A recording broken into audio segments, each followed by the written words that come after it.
Do you have any particular suggestions for the in and ing? This is a very interesting question. First of all, I want to tell you that Taiwanese, okay, people from Taiwan, we don't actually have the ing ing sound very clearly. If you listen to me enough and listen to your boyfriend who's from China, you know that we pronounce the ing ing sound very different.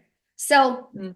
for example, English, 英文, right? So people from China might sound 英文, but me, if you hear me saying the word 英, I actually don't say that. I say 英. It's just like yin, 英文. Have So you ever noticed that? I have noticed it a little bit, and more than anything, I've now noticed it in my own speech Mm. because maybe I can blame you. Maybe it's not my fault. Maybe I'm just kidding. But no, seriously, I mean, this is something that's really important for everybody to notice, which is that Chinese is flexible. It's not meaning that the way you're saying it is incorrect. It's just a bit of a accent. It's just like a slight variation in Mandarin. It doesn't mean it's incorrect. But Yeah. my boyfriend, he has a big like throat sound, like a nasal sound, like a Oh, it's very strong. yeah. Yeah. So when I do not pronunciate a strong sound there, he feels that I'm mispronouncing it. So Mm. I'm really trying hard to distinguish the sounds. I want to pronounce the ing sound. I make more Yeah.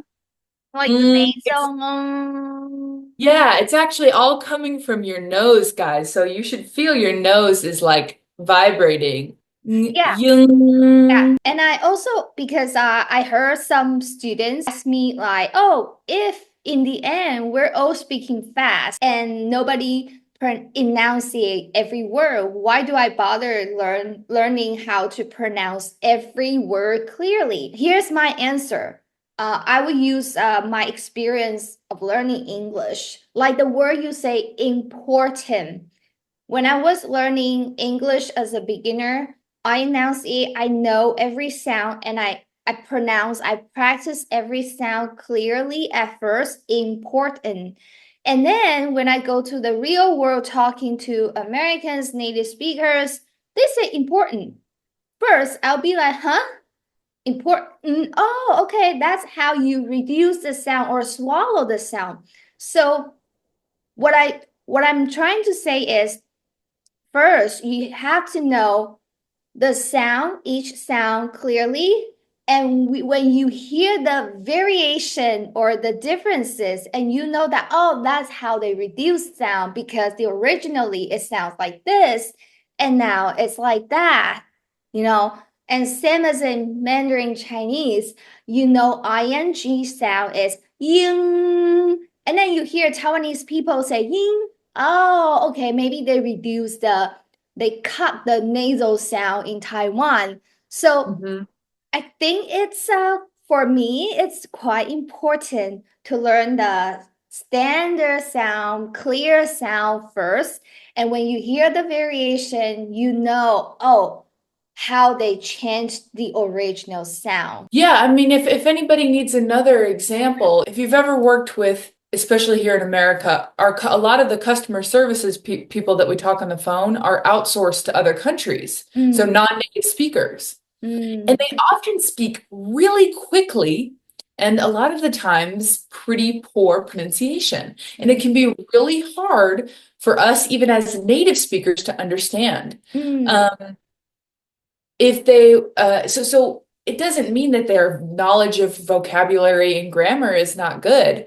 It just mm. means that they're speaking too quickly and in an incorrect way. One thing about 鸡七 xi and 支吃 shi sound, 鸡 zhi is a pair, 七 chi is a pair, 西 shi is a pair. So if you know how to pronounce 鸡and zhi is just 鸡之 Oh. round your lips, curve down. 鸡 no much air out. Okay, so not a lot of aspiration. So 鸡之 鸡之. So you can practice the pair together. I think that's really helpful, and I think it also helps from the start differentiate the sounds Yeah. because especially those are the common ones mixed up. You can, okay, these are pairs, they're not the same sounds though. I like that. Uh-huh. Yeah. 鸡之 and aspiration. 七七吃七吃.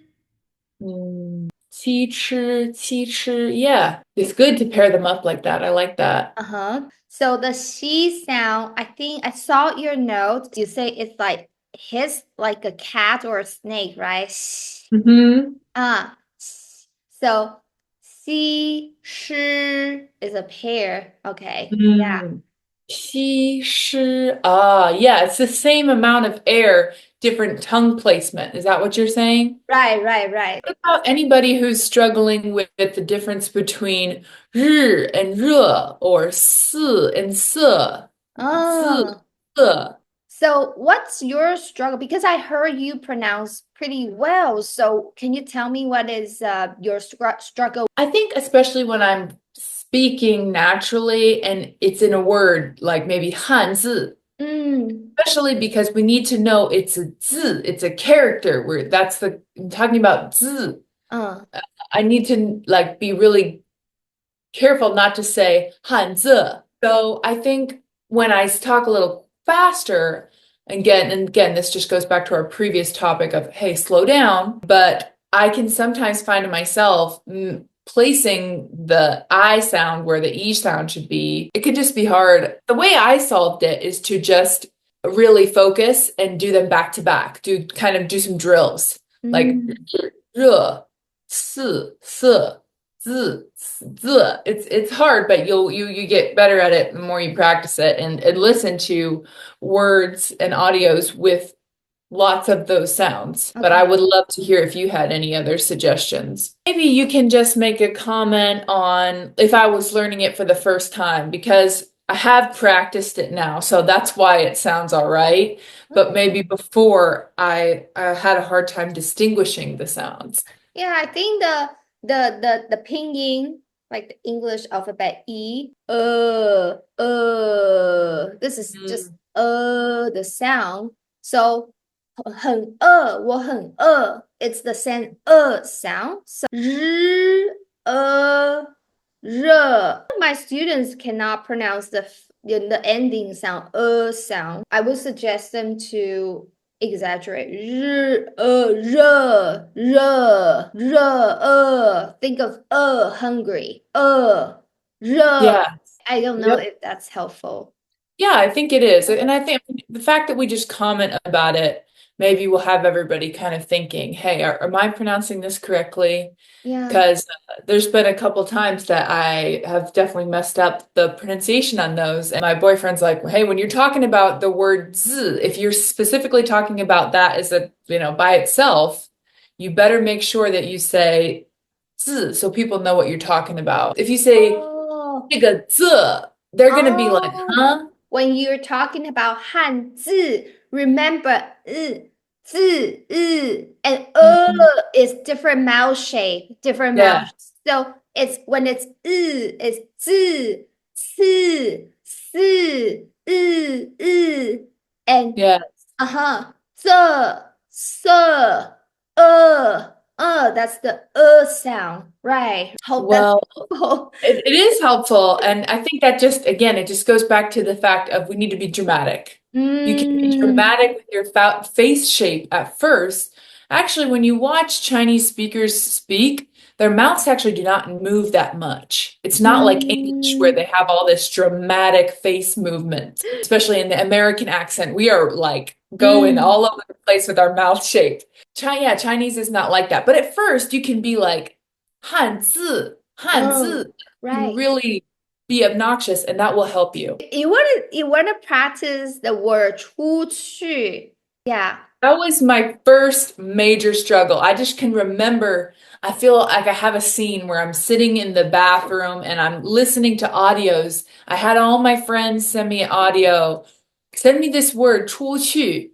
And I'm just like, I just, they're the same. It's just, it's the same like Yeah. 出出 train sound or something like 出去. I just can't differentiate them. But if you all can just find hard words for you and just study them, especially like it's so meaningful to find these actually like major common words like Mhm. 出去. How many times you say that? All the time, Yeah. right? It's a really common word. So for 出去, ch sound, right? Ch, and then the ending sound is u shu shu, right? Hmm? Chu. And remember, it's the first tone. So when you say 出去, even the pronunciation is very similar, but the tones are different. Right, So, right. so you will hear, 哼哼,哼哼,哼哼,出去. 出去, Yeah, 出 chu. 去. And the Mm. chu sound is less, not much aspiration as chu, very strong, right? Right. So chu, 出去. uh-huh, Yeah, I feel that. It's when you uh-huh. do 去, you're really putting a lot out there. Yeah. For native speaker, it's also very difficult to move your tongue very fast. 出去,出去,出去, if you want to Mhm. enunciate. So the standard pronunciation would be 出去, right? But if you Mhm. speak faster, actually I just say 出去. This is Mm. Taiwan, Taiwanese speak Mandarin. So we're lazy. The lazy pronunciation is 出去, so it's a 出去, 出去, 出去. Right. Yes. So the just lazy pronunciation for native speakers, we relax our tongue and we just move our mouth and use Mm. the air aspiration to differentiate the sound. 出去. Yeah, if you have specific questions about, specific pronunciation, you can ask me in our Chinese Immersion Hub. I can demonstrate that to you. If anybody else is interested, welcome to join us. And you can Yes. we like my favorite thing is we work together, like help correct because as I mentioned, not everybody has the same issue. So using your 同学们 to Mm. help you, it's really nice. So question number 3, what about tone tips, specifically the tricky second and third tone? Do you have any strategy for these tones you want to share with? But when you're trying to learn tones, think about the humming. So like if we're Mm. trying to do the Mm. 美国, we just Mm. go mm-mm, mm-mm. So try our humming tactic at first. Forget about the pronunciation of the actual syllables, but get the sounds right because Mm. I think all speakers of Mandarin Chinese would agree that the hardest part for them is tones. Mm. Either that or they're going to say Hanzi, but Mm. for me, it's definitely tones. I think it's just so foreign to us as English speakers. So I love that hum tactic that Katrina has taught me, but I don't actually think I did that much when I learned. Like, I didn't know that. What I would do a lot of is dramatic hand signals. So like when I'm trying to say 美国, I'm going 美国. You know how when you listen to music for the first time, Mm. actually understand the meaning of the song, but after Mm. 1 or 2 times listening to it, you can mimic the sounds and the pronunciation of the whole song. And it might not be for a month or a year or 10 years later that you're like, wait, that's actually what they meant when they said that? Like, that's the real meaning of this song. Learning Chinese in some way is a lot like that. So, as I mentioned before, listening is going to be the most important thing here. The more you listen to native speakers, I do believe that will help you. I'm not going to say that you don't have to train your own itself, but the more you listen, the better. So, in terms of the tricky third and second tone, I Mm, would say in the start, find again, as I mentioned, these really common frequency, high frequency words. So, for example, if you're American, what's something you need to know how to say? 嗯 美国. A lot of speakers, myself included, will have this tendency to say 美国, 啊，美国. And my theory is that this is because when we first learned tones, they told us two third tones back to back.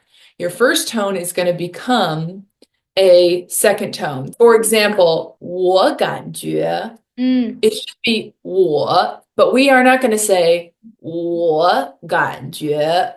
嗯 We are 嗯 going to say 我感觉. 嗯 So that's what we were trying really hard to focus on this kind of change. Yes, these rules. And so when you see a third second, your brain kind of switches to think, oh, something needs to change here. I think, anyways, this is just my theory of why I hear so many of my classmates, and in my own experience, I also, with this word specifically, wanted to say 美国. 啊，So try to find some words that are meaningful to you and in your life.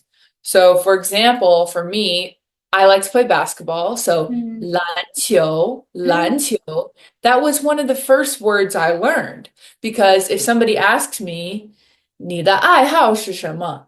I need to say 打篮球, 嗯 打篮球, 篮球. So for me, two second tones back to back is really hard. 嗯 But because I learned how to say this word 篮球, 篮球, it's like I have the rhythm of two second tones back to back in my head. It's mm, mm, mm, mm, mm, mm. But, I have the memorization. I'd like to give the example of the word 选择. That's a third tone and then a second tone. 嗯 选择. 嗯 Don't know why, but this word, I guess I must have put a lot of emphasis on it in the beginning. It stuck with me. This sound, 选择. So if I 嗯 ever come across a new word that is third second, I just think about 选择 and then I replace it. So 嗯 选择美国, 啊 same sound, different pronunciation, same uh, uh, 痛，嗯 So I think it all goes back to that humming tactic, which I didn't, like I said, I don't think I knew that when I tried learning tones. But you guys can try that humming tactic, and then you can also try finding some like sort of hack words that really 嗯 stick with you.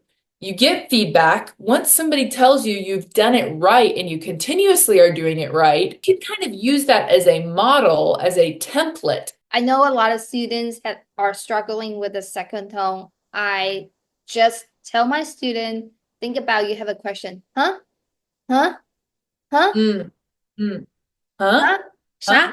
啥？Find these verbs or nouns or whatever super common that would be asked of you as a beginner. If somebody knew you were a beginner, what are they 嗯 going to ask you? Oh, 嗯 what country are you from? 嗯 What are your hobbies? And you should master that 嗯 response 嗯 because, it's just all around good. Promotes your fluency, increases your pronunciation, and your confidence. Because when you speak and native speakers can understand, you're like, yes, I've done it. I've nailed it. yes. That it's the worst when you say, when I talk to my boyfriend and I think I just spoke fluent Mandarin and he goes, huh? Huh? That's how important tones and pronunciation it are. Yes. Sometimes, even at this point, 2 years later, it might not be a whole sentence, but a word. And I have to look it up, and I'm like, I just totally botched the tones. That's why he didn't understand. So it's Yeah. it's not just they're trying to be rude or disrespectful. It's Mm. like you said potato and you meant to say tomato. It's two Ah, different words. It's yes. not potato potato, it's potato tomato. So you should have a list like, you know, in the beginning, you should have a list of phrases that you are, you know, it's commonly used for you, and master those tones and pronunciation. Okay, so at the end of this interview, do you have anything you want to say or any questions you want to ask me to, you know, give you suggestions?